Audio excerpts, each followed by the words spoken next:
ഒരു വീട് പണി നടക്കുമ്പോൾ ആളുകൾക്ക് ഒരുപാട് തെറ്റുകൾ സംഭവിക്കുന്നുണ്ട് അല്ലേ? പിന്നെ നമുക്ക് ഒരിക്കലും തിരിച്ചെടുക്കാനും പറ്റില്ല. അപ്പൊ അങ്ങനത്തെ കാര്യങ്ങൾ എന്തൊക്കെയാണ് ശ്രദ്ധിക്കേണ്ടത് നമ്മൾ? ശരിക്കും ഒരു വീട് പണിക്ക് ഇറങ്ങി പുറപ്പെടുമ്പോൾ ആളുകൾക്ക് ഒരു 3 തരത്തിലുള്ള തെറ്റുകളാണ് സംഭവിക്കാൻ നോർമലി. ഒന്നാമത്തെ തെറ്റ് സംഭവിക്കുക ഇതിന്റെ പ്ലാനിങ് സമയത്താണ്. അവരുടെ മനസ്സിലുള്ള ഒരു ആജീവനാന്ത കാലത്ത് സ്വരുക്കൂട്ടിയ സ്വപ്നങ്ങളാണ് ഒരു വീടായിട്ട് പരിണമിക്കുക. അപ്പോൾ അവിടെ ആളുകൾ എന്ത് ചെയ്യുന്നത് വെച്ച് കഴിഞ്ഞാൽ ചെലവ് കുറയ്ക്കുക എന്നുള്ളത് മനുഷ്യൻ എന്ത് ചെയ്യുമ്പോഴും മനുഷ്യൻ ആദ്യം എടുക്കുക ചെലവ് കുറയ്ക്കലാണ്. സ്വാഭാവികമായിട്ട് ആദ്യം നമ്മളൊക്കെ ചെയ്യുമ്പോൾ അങ്ങനെയാണ് ശ്രമിക്കുക. അപ്പോൾ ചെലവ് കുറയ്ക്കുന്നതിൻ്റെ ഭാഗമായിട്ട് ഈ പ്ലാനിങ് ചെയ്യുന്നതിന് വേണ്ടി ഒട്ടും പ്രൊഫഷണൽ അല്ലാത്ത ആളുകളുമായിട്ട് കമ്പയർ ചെയ്ത് ഏറ്റവും കുറവ് എവിടെ കിട്ടുന്ന അവിടെ നമ്മൾ പ്ലാൻ ചെയ്യും.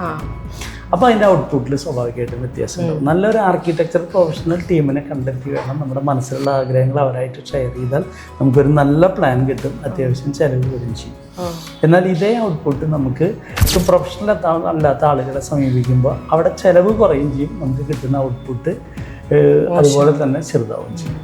പക്ഷേ ഇതിലൊരു യാഥാർത്ഥ്യം എന്താ വെച്ച് കഴിഞ്ഞാൽ ഇനീഷ്യലി ചിലവ് ആർക്കിടെക്ചർ പ്രൊഫഷണൽ ടീമിനെ കണ്ടെത്തി പ്ലാൻ ചെയ്യുമ്പോൾ കൂടുമെങ്കിലും നമ്മുടെ വീടിൻ്റെ ഓവറോൾ എക്സ്പെൻസ് നോക്കുമ്പോൾ നമ്മുടെ സംതൃപ്തി ആയാലും ഇതിൻ്റെ കോസ്റ്റ് സേവിങ് ആയാലും നോക്കുമ്പോൾ നമുക്ക് കമ്പയർ ചെയ്യുമ്പോൾ എപ്പോഴും ഒരു പ്രൊഫഷണൽ ടീമിനെ അപ്രോച്ച് ചെയ്യുന്നതാണ് ബെസ്റ്റ്.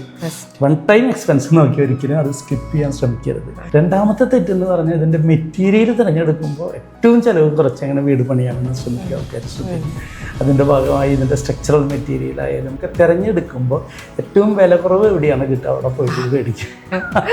വില കുറവ് നോക്കി മേടിക്കുമ്പോൾ സ്വാഭാവികമായിട്ടും വീടിൻ്റെ ചിലവ് കുറയും, ഡെഫിനറ്റ്ലി കുറയും. പക്ഷേ ഈ കുറഞ്ഞ ചിലവിൻ്റെ 10 ഇരട്ടി ചിലവാക്കിയാലും ഇതിനെ നോർമലാക്കി തിരിച്ച് ശരിയാക്കി പോസിബിളാണ്.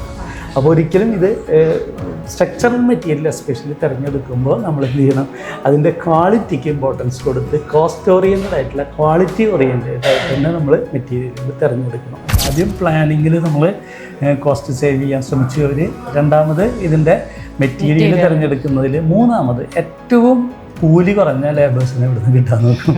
അങ്ങനെ ഏറ്റവും കൂലി കുറഞ്ഞ ലേബേഴ്സിനെ കൊണ്ടുവന്ന് നമ്മൾ വീട് പണിയിക്കാൻ ശ്രമിക്കും. സ്വാഭാവികമായിട്ടും വീടിൻ്റെ കോസ്റ്റ് കുറയും. പക്ഷെ അതുകൊണ്ടുണ്ടാകുന്ന റിഫ്ലക്ഷൻസ്, അതുകൊണ്ടുണ്ടാകുന്ന ഇഷ്യൂസ് പിന്നെ നമുക്ക് കാലാന്തരേണ ഓരോന്നോരോന്നായിട്ട് വീട്ടിൽ പ്രത്യക്ഷപ്പെടാൻ തുടങ്ങും. നമ്മൾ നേരത്തെ കുറച്ച ചിലവിൻ്റെ ഇരട്ടി ചിലവാക്കിയാലും അത് പരിഹരിക്കാൻ പറ്റില്ല. അപ്പോൾ നല്ല പ്രൊഫഷണൽ ലേബേഴ്സിനെ, എക്സ്പീരിയൻസ്ഡ് ലേബേഴ്സിനെ തിരഞ്ഞെടുക്കുക. 3 ആയിട്ട് നമുക്ക് തിരിക്കാം.